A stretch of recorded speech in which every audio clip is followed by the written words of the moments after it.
Good morning, everybody. Dr. Rick Wallace dropping in on you. I hope that everybody is getting off to a great start. And if you notice, I start every video with this same hope because how you start your day is going to have a massive impact on how you're able to manage your day.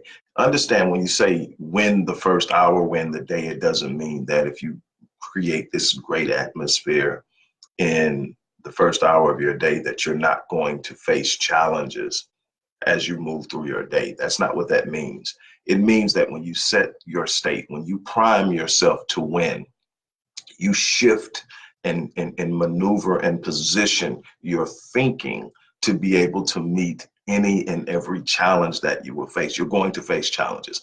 There are going to be some vicissitudes, these un, uh, unannounced, so to speak, shifts and changes and disruptions that you don't see coming, and then bam, they're there. There are going to be times when things go absolutely horrible. But when you start your day in a way that you are positioned and primed mentally to take on the challenge, you see the challenge differently.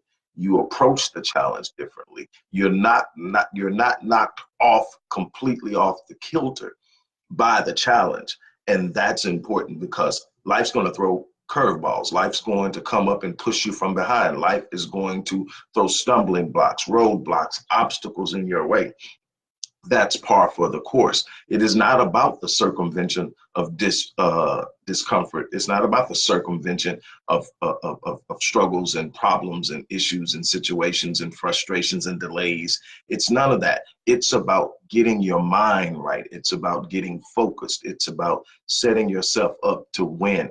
How are you starting your day? What are you demanding of yourself? What are you expecting for yourself despite any challenge? That's the thing. If you're waking up and you're waking up and your whole idea is I'm just hoping for a day with no challenges, first and foremost, it's not going to happen. So you're going to be disappointed. You're setting yourself up for disappointment. You're not going to have a day without challenges. The day that you have without challenges is a day that you didn't wake up with high enough expectations, with a commitment of going after something worth happening.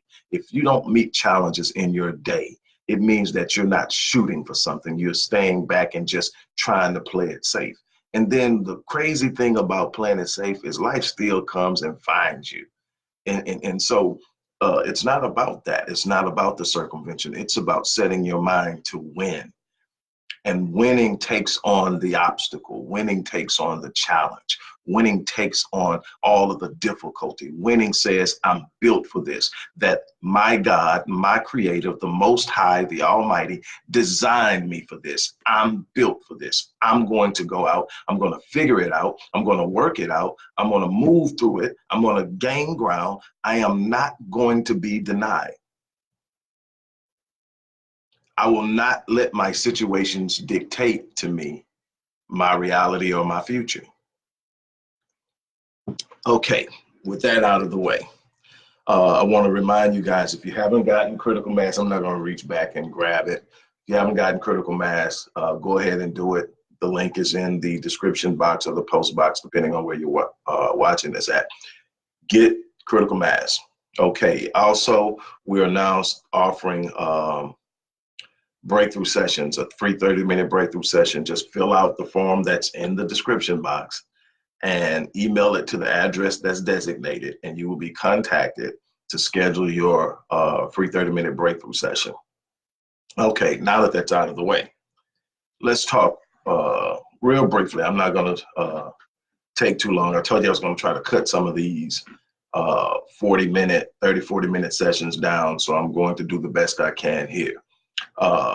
Today, business principles. If you pay attention to my philosophies, the way that I approach life, the way that I approach working with my clients, the way that I approach dealing with my own endeavors in business and life and relationships and marriage and everything, what you'll find is I am very much aware or cognizant of the mechanics, the need for strategy and planning and understanding. And I spend a great deal of time knowing what I need to know about what it is I'm doing. But if you really pay attention to me, my focus is mindset. Where is my head at today? Is my head lost in the problem so much that I can't see the solution? How am I thinking?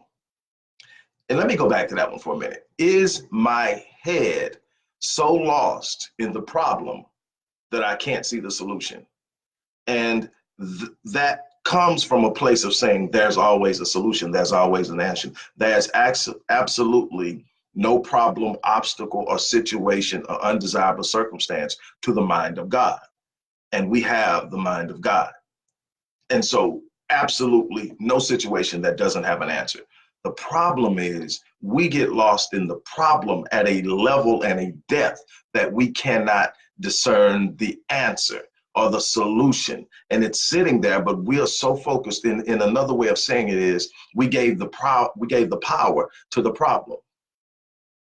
And when you give power to the problem becomes bigger and stronger and more overwhelming than you're capable of handling. And you lose sight of your positioning and your capacity and your connectivity to God. And you start to sit back and you start to say, wait a minute, what am I going to do? How am I going to do it? What's going to happen?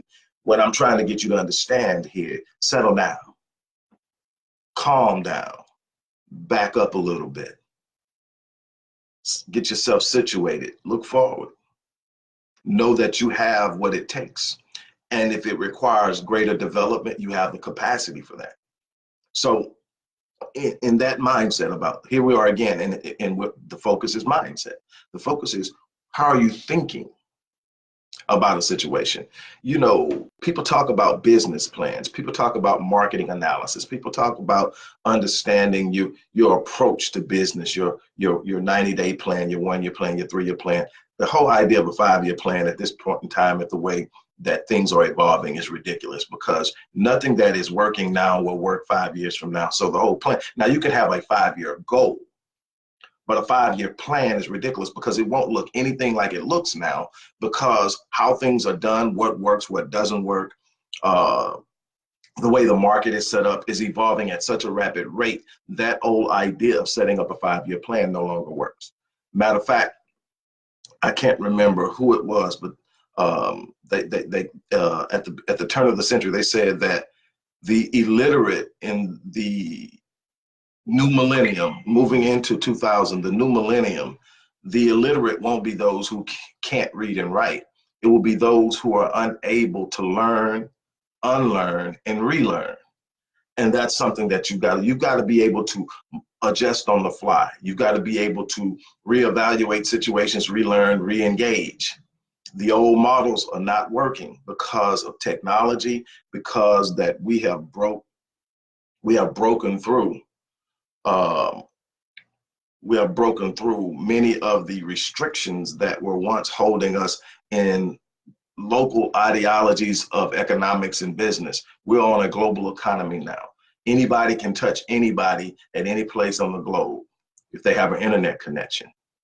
You're not locked into your locale. You're not locked into a brick and mortar location anymore. So everything is changing. It's your ability to be an influencer that's going to determine your ability to rise and do things in this world. And everybody has something to offer. And if you have something to offer of value, if you have something that can bring a person a solution to an issue they're facing, you have value in the marketplace. And so that's the beautiful thing about it. But here's the thing, where people get caught up. And I just want to share this with you. Again, I'm not going to take too much of your time, but I want to share this with you. Most people don't understand the difference between dreams, visions, and fantasies. And each one has a unique distinction, and it plays a role in who you are, where you are, what you are, where you're going, and what you will accomplish. Some people misdefine, misunderstand, misassign, and a whole bunch of other things. But let's talk about this. Your dreams. Most people look at dreams, and most people assign dreams the actual definition of fantasies.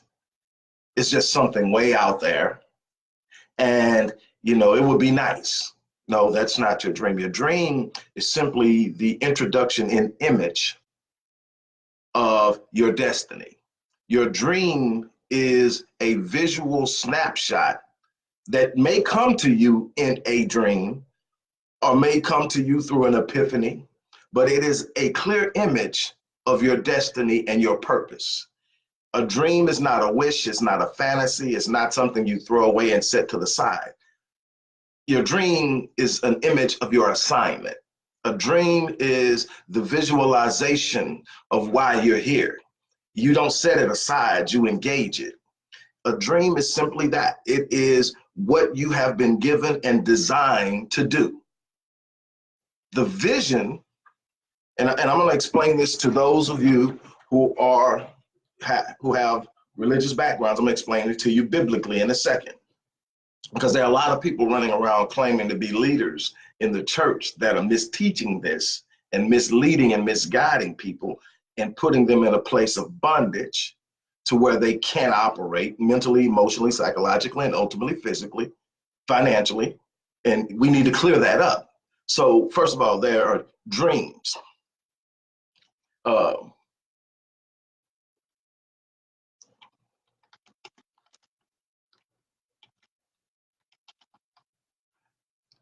Here we go.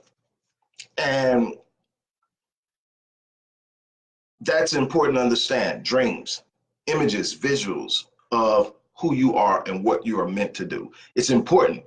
One of the best conferences I ever attended was a male conference that was taught by Dr. Miles Monroe, and it was for men, and the title was "Why Men Need Visions and Dreams." And it's unbelievable how far off people are, and this was a long, long time ago. But here we are. You got dreams. It's simply a snapshot, a portrait, an image of what's going on. So the dream, you need the dream. The dream is what opens up and tells you who you are. Because if you don't have a dream, if you don't have an image of who you are, where you're going, what you are meant to do in this world, you'll be misguided, misled, misdirected. People will have you doing what works for them. People have you doing what they think and expect of you. People would redefine you and have you working on something you were never meant to work on because you don't have clarity in your dream. Now, what's a vision? What's a vision? A vision is the laid out projection of the dream. The vision is how you see the dream playing out, how you start, how you work on it, how you build, how you engage, how you progress, where you will be a year from now, where you will be 5 years from now, where you will be 20 years from now. That's the vision. The vision is the projection. The vision is what allows you to be calm. Hold on now. The vision is what allows you to be calm in the midst of adversity. Why? Because in your vision, you've already visited a place beyond this moment where you know you've overcome, where you know you've won. You can even learn how to live in the advancement of your vision. And that's a place where people are looking at you and wondering, how can you be going through what you're going through now and have a smile on your face? I had that happen to me in 2012. Bruh, you're in denial. No, I've learned how to operate in the moment while living in my destiny, in my future, in my purpose. You have to be able to be calm.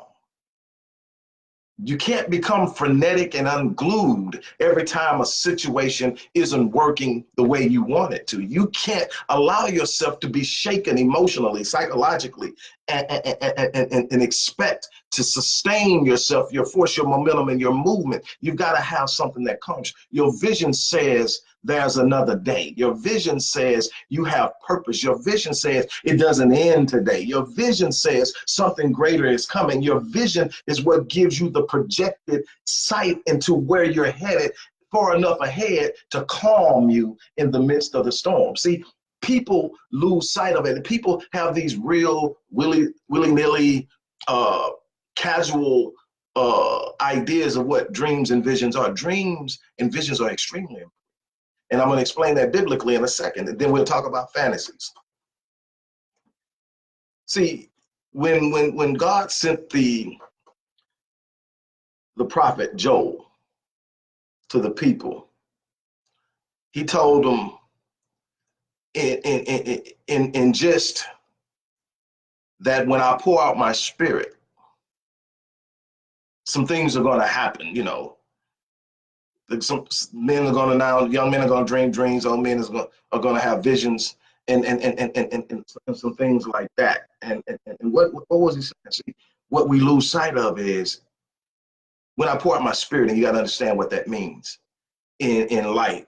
You know, take the mysticality out of it, take the mystical elements out of it, and look at it from a true nature of you are a spiritual being, and that the divine presence of God is in spiritual communication with you all day, spiritual interaction all day long, and that you are interacting with other people with your spirit as much as you are as your physicality, and that a great deal of your problems is that you haven't learned to master your spiritual self, and so you are at the whim of the physical world, and it's driving you nuts because you don't know. You've got to take hold of the reins of the spiritual realm. And what he said, when I pour my spirit, what's going to happen? Well, the pouring out of the spirit was a rejuvenation.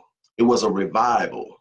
It was a renaissance. It was a revival. So what it was saying, you have lost your ability to dream. You don't have your dream in front of you anymore. You don't have the ability to vision. In other words, what wholeness there was in the visions and the dreams. The wholeness of who we were in the vision. When I pour out my spirit, you're going to recapture your dream. You're going to reassess your vision. In other words, you have to have it there. And because you haven't, you've grown cold, you've grown distant, you don't feel, you are fearful. In other words, the dream and the vision are absolutely necessary. Now, you got to understand there's a difference between dreams and visions and how they operate, and fantasies. Fantasies are these ideas we enter into through our imagination, and we say, it would be nice. It would be nice to own a yacht, own a plane, and live on an island. All of my work and all of my worries are gone financially. I'm married to the most beautiful person in the world, the most handsome guy in the world. I'm doing all this, and you're out there in this world, and it's a fantasy. Why is it a fantasy and not a part of a vision and a dream? Because there's nothing connected to it but the vision, but the idea. You have an idea, but there's nothing connecting to you. See, when you have a dream, it sits at the center of your soul. It's not something you can walk away from easily. Now, over time, if you let people redirect you, if you start giving too much validity to earning the approbation and approval of other people, if you start allowing people to be a label giver in your life and they tag you with something outside of the scope of your dream, you'll start to see it get dull. But it takes a lot to pull you away from it. Why? Because it was planted by God.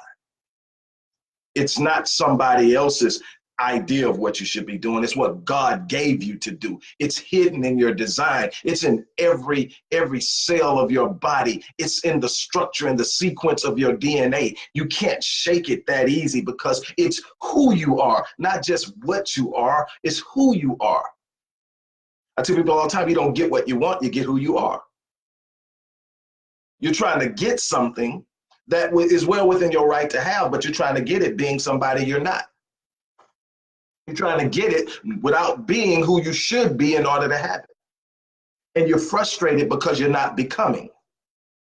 One of the greatest frustrations in life is not becoming what you were designed to be. You can go out and get a bunch of stuff and still not be happy. I know, I've been there.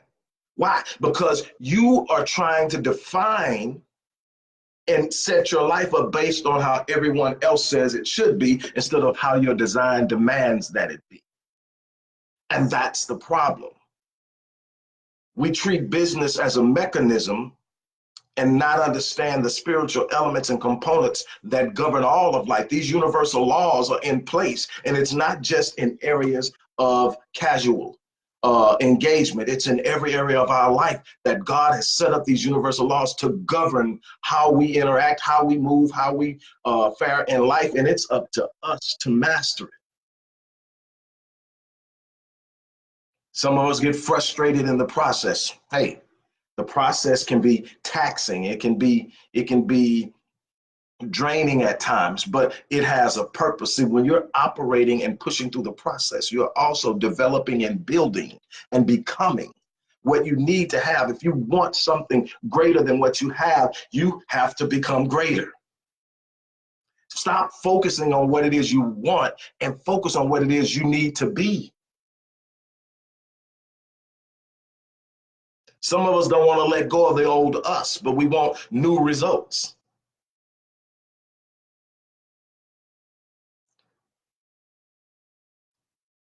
I'm going to shut it down. Again, I want to keep these short.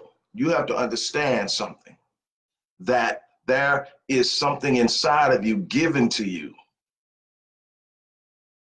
that nobody can take away.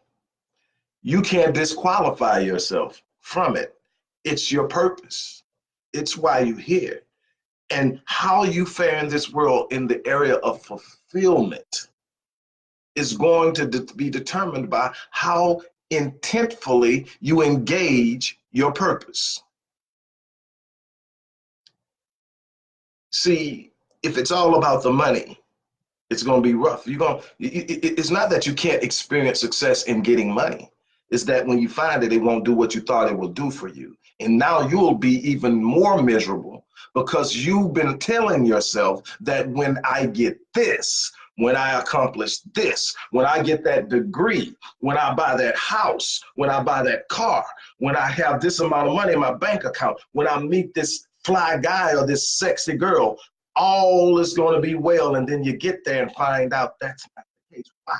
Because you're still not in your purpose. But when you start to move in your purpose, now the new mate has purpose in your life. You see yourself giving more than you see yourself taking.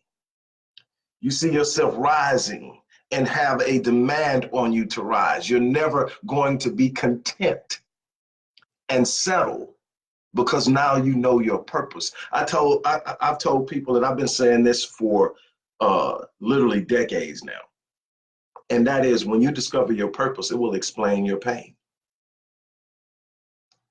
And people say, what in the world does that mean?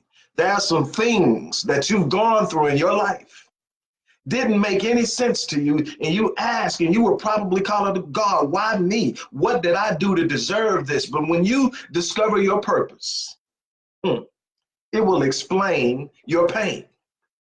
You will understand that because this is what I'm designed to do, that's what I had to go through to become who I am now so that I can do what I must do. The world needs you in your purpose. The reason there's so much chaos in the world now is everybody's trying to be something they're not. Everybody's trying to measure up to something someone else said mattered. Everyone's trying to run around and show someone else that they are deserving of their attention, and they've lost sight of their purpose.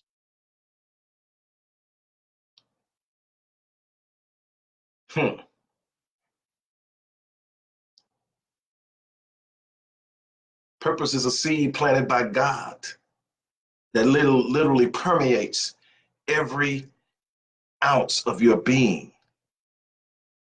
And it leaves you unsettled until you claim it, until you design, until you commit to walking in it.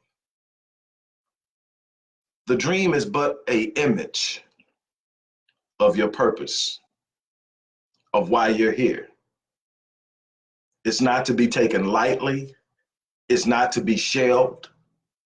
That's the thing, because when people get you focused on all the other things that are supposed to matter in life, you'll shelve the dream and you'll tell yourself, I'll come back when I'm able.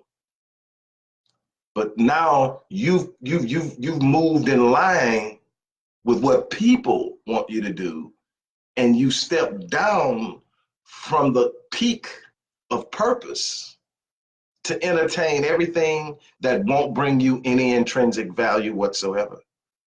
You've got to understand that your greatest achievement is in achieving your purpose. All the other things will come. Money is a result. It's a means to something, but it's a result of something else. Stop chasing it. Become.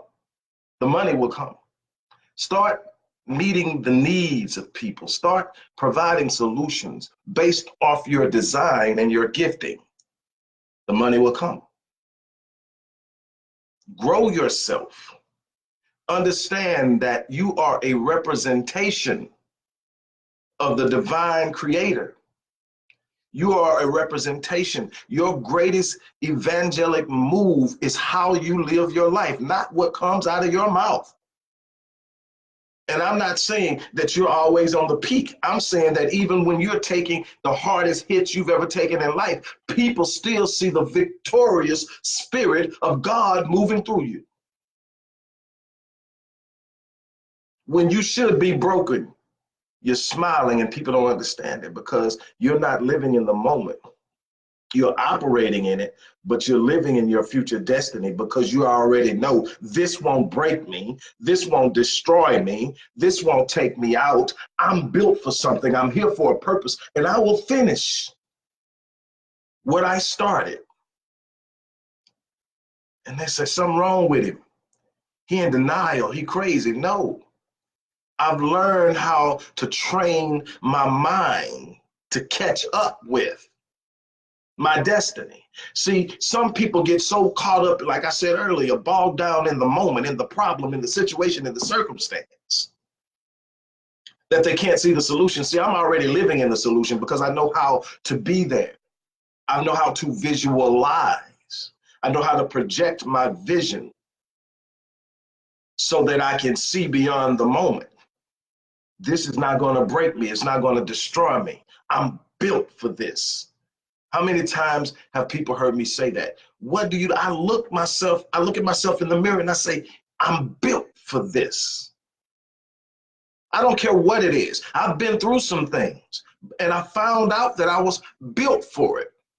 The prophet Jeremiah in the book of Lamentations says, these things I recall to mind, therefore I have hope. I can go back and look at my life and I can see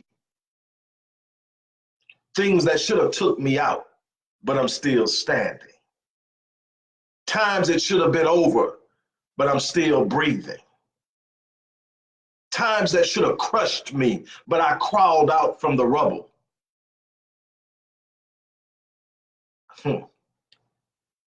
If you want to be good at business, be good at being you. Understand your purpose. Have a clear understanding. Have that image, that dream, that image of why you're here. Because everything is hidden in the purpose. You need to be purpose driven. You need to be purpose centered. You need to be purpose focused.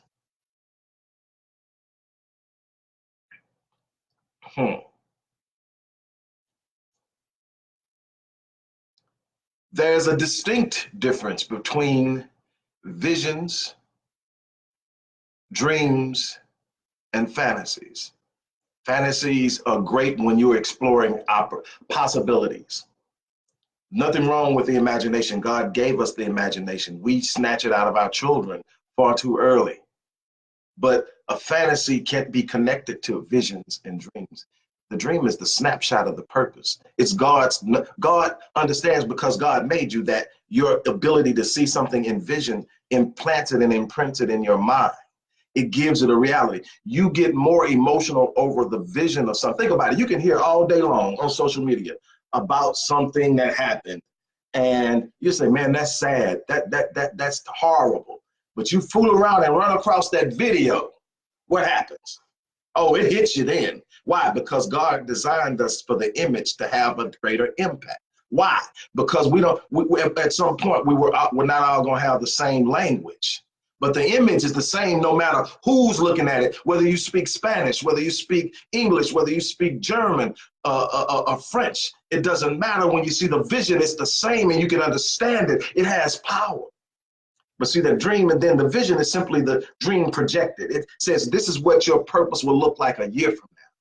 This is what you're going to be working on. This is how you got to get there. This is how much commitment it's going to take. This is what's going to happen. You're going to have to overcome this, but you're built for it. and then you keep going. The fantasy is just something you're looking at, has no connectivity to your purpose whatsoever. It's you venturing out from your purpose to see a whole bunch of stuff that people got you hyped about that will rob you of your destiny. Now, the imagination has a purpose. It gives you a possibility. So everything that was created that wasn't came from the imagination. But if you're out trying to do something that you are wilding around in your imagination about that has nothing to do with your purpose, you're out of line, you're away from what you need to be doing, and it's robbing you of time. It's robbing you of energy. It's robbing you of your effort, and you're not becoming. It's about becoming what you were designed to be. It's about saying, this is my potential given to me by God, but it's my responsibility to access it, activate it, and actualize it. And I'm going to spend the rest of my life optimizing it. Until the day I die, I'm going to be working. Why? Because that's why I'm here. That's why we have so many deteriorating and declining brain disorders, because we've been told we're supposed to retire at 62 or 65, and we stop challenging our mind to think. We stop working it. And as with a muscle, when you start to decline in activity, your muscles begin to atrophy, and the functionality, power, and capacity of them decline. Same thing with the brain. If you're not challenging it, if you're not pushing it, if you're not learning new things, if you're not coming up with solutions and solving problems and puzzles, it'll go on the decline. You weren't meant to come here and work for 40 years and then sit back and deteriorate. You have a moment and a purpose in this world, and it doesn't stop until the day you stop breathing. That's my challenge to you. My challenge is to live in purpose. Let your business be about your purpose. You will never lose the passion. You'll never lose the fire. You'll be able to go up against all the things you're going to face in this life, because you will not circumvent the struggles and challenges and difficulties and vicissitudes of life. You will not. But when you know your purpose and you're living in your purpose, you will rise. Yes. With that, I'm going to get out of here. I went a couple of minutes over what I wanted to. But hey, look, have an awesome day. As I always say, I'm going to live my life on full, with the sole purpose of, when I leave this place, I'm dying on E, having given this world everything I have to give, having fulfilled my destiny and my purpose. I'm challenging you to do the same thing. Don't forget, if you haven't gotten the book Critical Mass, the link is in there. If you want to sign up for a free 30-minute breakthrough session with yours truly, fill out the form that's in the description box, email it. We'll set up a time and date, and we'll make it happen. But whatever you do, start focusing on who you are, what you're designed to be, and what you're designed to do. Start living it. Start living. I don't care how far behind you are. There's a way that God redeems time. You need to understand that. Okay, I'm going to get out of here. You guys have an unbelievable day.